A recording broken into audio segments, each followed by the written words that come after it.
All right. Thanks, Steve. Great to be on and appreciate that recognition as well. Obviously, any honor given to me is a reflection of everyone in this program, players, coaches, staff, and I'm blessed to have a lot of great people around me as well.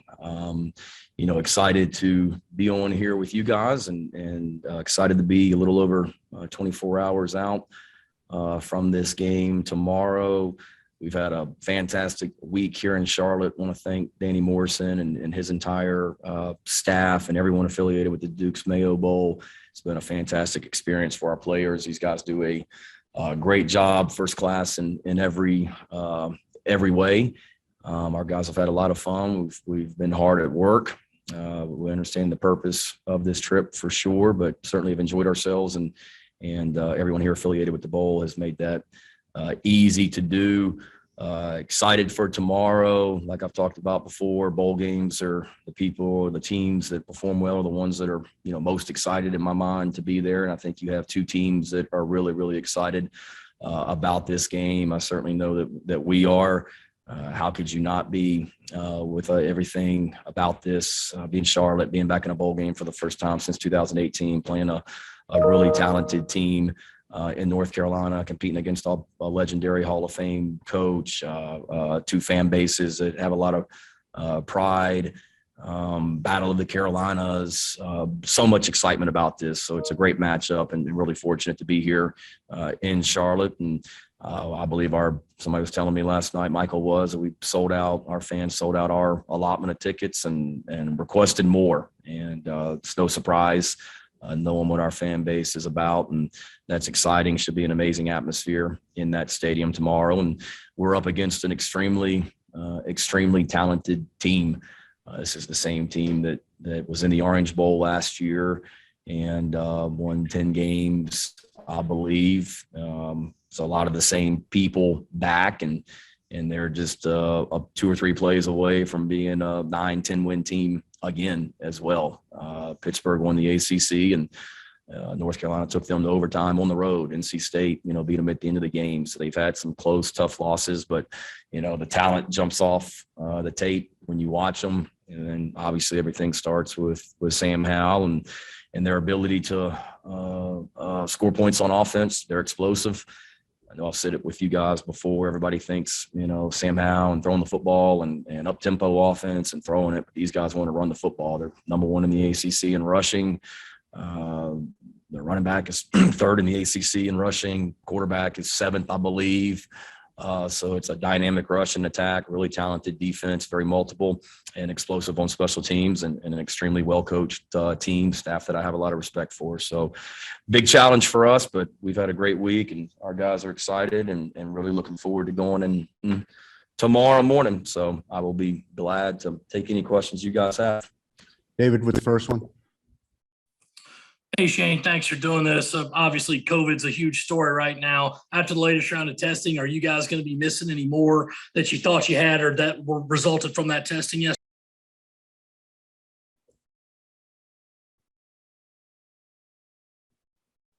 Did we lose him?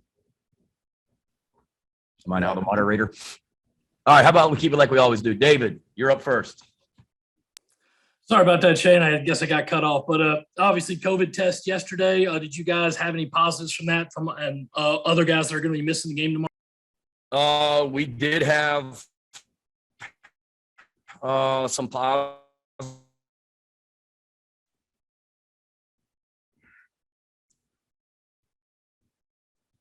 We did have a couple positives, which is unfortunate. Nothing that's going to prevent us from playing in the game, and it's just it's a tough deal. We had a few positives.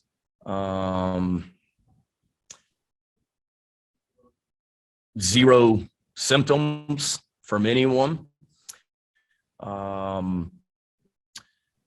I'm just a head football coach here at South Carolina, so I'm sure no one really cares what I think, but it's just it's a disappointing deal because one of the positives was a senior walk-on that's getting ready to play in his last football game ever as a South Carolina Gamecock.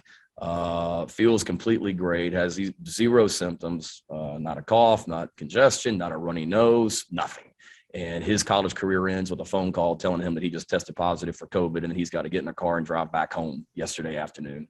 And every single one of the positives that we had yesterday, zero symptoms at all, felt great. Had great weeks of practice and all that as well. So certainly something that we're working through right now, but we did have some, but nothing that's going to affect our ability, to play in the game. Obviously we're 24 hours out right now and next man up. CL Brown. Yeah, Shane, I was just kind of following along that COVID questioning. So how has that made preparation with knowing, from hour to hour, from practice to practice, you might be down another person? It's just part of it, you look around and every team in America, every sports league in America is dealing with it right now. I mean, you turn on an NFL football game and half the time you can't recognize who some of the players are on the team because teams have so many guys out, players and coaches, NBA, college basketball, so it's part of it. So we're not the only ones that are dealing with it, but it's certainly challenging, particularly, I mentioned it the other day that we're not the same team that we were against Clemson. Since then, we've lost some guys have decided to move on and have entered the transfer portal. I mentioned it to you the other day. We got a few guys that are suspended and aren't here. And then you throw in the COVID complications on top of it. It's we're not the same group that we were when we played Clemson in that last regular season game, but I don't know if any team is. I think a lot of teams are dealing with it, but it's just part of it. We rep a lot of guys in practice. We try and get a lot of guys reps in games to develop depth, and we've got confidence in whoever we.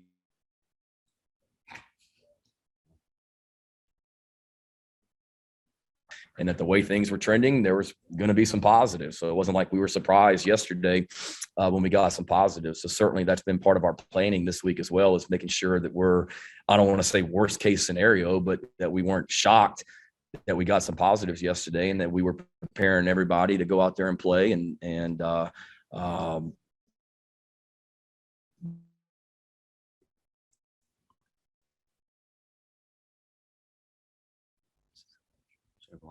healthy and cleared to play tomorrow and go out there and compete our butts off. Rick Henry. Hey, Shane, how you doing? I'm going to continue the COVID line of questioning, but I just want to know just how nerve-wracking is it for you as a coach, especially when you look at what happened in North Carolina State yesterday. I mean, just hours before the game, they find out that they're not going to play. Yeah, it's tough. It's part of the landscape, and right now I hate it for those teams that put that work in and don't get to play in the game. And we talked about it earlier in the week that, my biggest fear was having to walk into a team meeting room and tell these guys that we weren't able to play in this game. So we wanted to make sure that we did all the precautions that we could, to make sure that we were able, but also letting these guys have fun. I mean, I'm sure there's some people that would want me to have barricaded these guys in their hotel rooms all week, not allowing them to leave their rooms except to go to practice and walk around or sit around waiting for something bad to happen. And I'm sorry, I'm not going to do that. We enjoyed ourselves here. We took care of each other. We tried to be safe and take as many precautions as we could. And you also, you understand that what's at stake. And we got a great group of guys that we want to have an opportunity to play one more game tomorrow together as a team, because this is a really special group. And we're on track to do that. And again, each day you want to balance them to have fun, but you also got to understand there's protocols in place. And certainly being in Charlotte has been, made it, I want to say easier, but the city of Charlotte has, much more protocols than what we've from a mask mandate and things like that than what we had in Columbia. So, we're following the law here in Charlotte as well. And here in the hotel that we're staying at, what's required, which, makes it a little bit easier as well. Ben Portnoy. Shane, just wanted to check that Justin Stepp and Torian Gray weren't at practice the other day. Just wanted to see what their status was for the game and if you're expecting to miss any other coaches for Thursday. Justin and Torian will be at practice today, or will be at our walkthrough today. Justin and Torian will be. You're right; they weren't there the other day. They are back. Justin was at breakfast this morning and ran the receiver meeting, and Torian will be at the walkthrough here a little bit later. And then in regards to anybody else, I don't want to get into all that right now. Mike Yuba. Hey, Shane, I'll get away from positive, holy cow, COVID for a minute. Looking at a guy like Parker White, I mean, obviously you had only an opportunity to coach him for 1 year, but as you've probably quickly learned, he's anything from most ordinary kickers, and being able to close in on a record that is very special to the university. What can you kind of say about him, and what a record like that would mean for an individual like him as well? Yeah, no one more deserving. I'll go back and say again what a complete travesty and joke it is that he wasn't a finalist for the Lou Groza Award. Still haven't figured that one out, never will. He's just steady, consistent.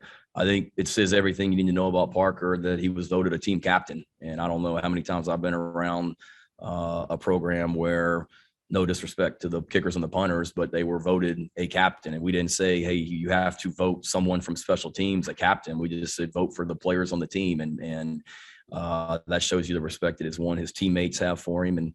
And I know I do as well. And fortunate that he's on our side and not a kicker in the country. I'd rather have kicking for us. Ben Briner. Hey, Coach, I kind of wanted to ask, obviously this is your first year, but you have, the well of knowledge from your father. We're in an era, you've got opt-outs, you've got transfers, you got all this COVID stuff. I know right now you're sitting on, I think it's 5 scholarship quarterbacks, which is something that, you haven't seen in the past. How much more nimble and do coaches you think have to be these days as compared to, maybe even 5-10 years ago, when you might have 4 scholarship quarterbacks and say, those guys are definitely going to, mostly stay with this program throughout. And now you just kind of have to bring them in and hope that the competition sorts its way out.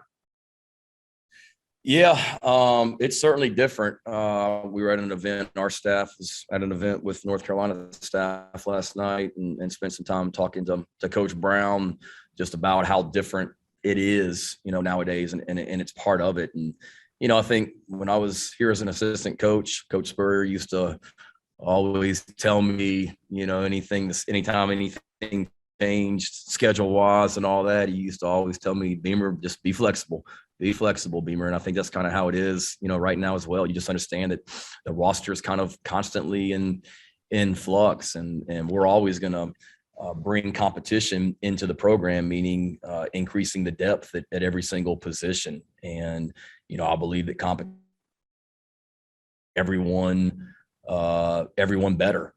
And that's what you want. You want guys in here that love to compete. And I'll use Braden Davis, the quarterback we signed, as an example. When Braden was signing with us, we brought in Spencer Rattler as a transfer. We decided to sign Tanner Bailey, another quarterback. And I just called Braden because he had been committed to us since the summertime. And I called Braden to say, here's what I'm thinking, and here's why we're adding some other quarterbacks. And some quarterbacks probably would have not wanted to hear that. Braden was like, I don't care. You can bring in whoever you want. The competition is going to make us all better. And that's the mentality that you want. But, you certainly realize that you're right, Ben, that the numbers constantly changing, that people are always looking for opportunities to, better their situation for sure. And you hope that you build a program and environment culture that everyone wants to be a part of. But certainly there's situations where guys want to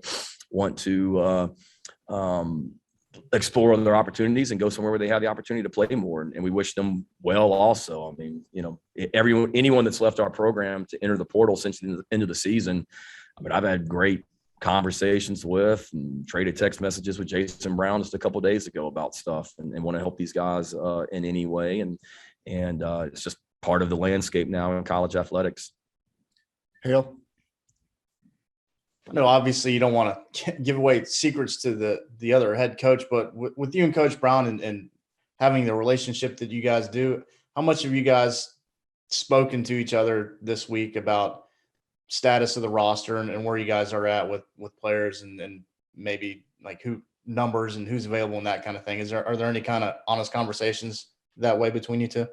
But Mac Brown and I, is that who you said? You broke up for a second, Hale? Yes. Yeah. Mac Brown. Yes, sir. No. Honestly, no. I thought about it a couple times, just calling him and being like, "Hey, man, where are you guys on stuff?" But we didn't. We the first time I spoke with him was last night at this event, and it was more just kind of overall landscape. One of my good friends in coaching is Stacy Searles, North Carolina's offensive line coach, and his wife is a good friend of my wife. And I know my wife and Stacy's wife, they went walking yesterday morning to get out and get some exercise. So I was hoping that Emily, my wife, could get some scoop out of Stacy's wife, but I don't think it happened. But no, we haven't. Competitive wise and all that as well, I don't think he'd want to share that, and I certainly wouldn't want to share, where we are. And at no point this week did I think that we were in position or in danger of not playing this game. I know there was chatter and rumors out there about that last night, apparently, but I mean, that hasn't even been a discussion from our standpoint. We're in good shape and excited about the guys that we're taking into that stadium tomorrow. Colin Taylor.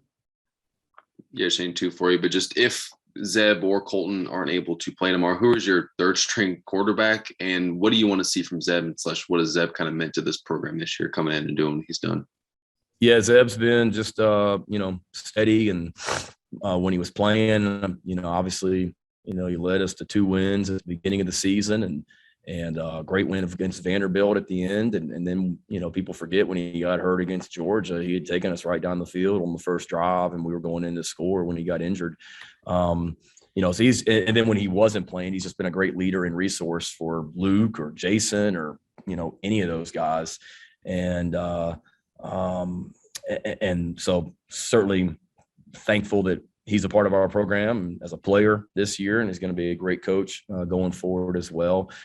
And then, beyond Zeb and Colton, those are obviously our top 2 quarterbacks. And beyond that, let's hope we don't get to a third. Steve Reed. Hey, Coach. First of all, a 2-part question. What is the most difficult thing in preparing for Sam Howell defensively?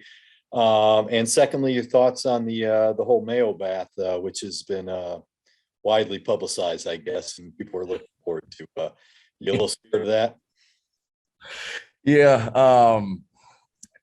Sam Howell, first of all, I mean, he's a great competitor, and watching the video on him, I mean, he's just he's a great passer, but I didn't realize what an explosive runner he is. So it's amazing how many just tackles he's broken this year. And North Carolina is one of the best teams in the country. It runs over 10 yards or more, and a lot of that's his runs. And you see guys coming in there and trying to tackle him, and defensive backs and linebackers from really good programs in the ACC are just bouncing off of him. So he's a competitor that is really talented running the football, and then he's just he's a winner, and he's got a lot of reps underneath him as well, and he's played a lot of football. I mean, so that's the biggest challenge. And then you got an offensive line coming back that they had this year. Basically, I think every single offensive lineman returned off last year's team. And then you add, a great running back in Chandler that's the 3rd leading rusher in the ACC. So there's a lot of pieces, and then downs outside at the receiver position. So it's a talented, explosive offense. And, as far as the Mayo bath, I hope I get to experience it, not that I'm dying to have mayonnaise dumped on me, but it means we won the football. If it means we won the football game, then I'm all for it. I did find out that it wasn't just going to be like naturally happen on the field. It was going to be more like an organized dumping at the end of the game, which makes you a little bit more nervous about it, just because of the anticipation that exactly what's coming and when it's coming as well. But it would be a good problem that I'd love to experience. All right, we're going to let Coach go and be able to get some of these players in. Thanks, Coach. All right. Thank you, guys. And again, sorry that John Whittle's not on this call, but thinking of you, John, and get well soon, my man.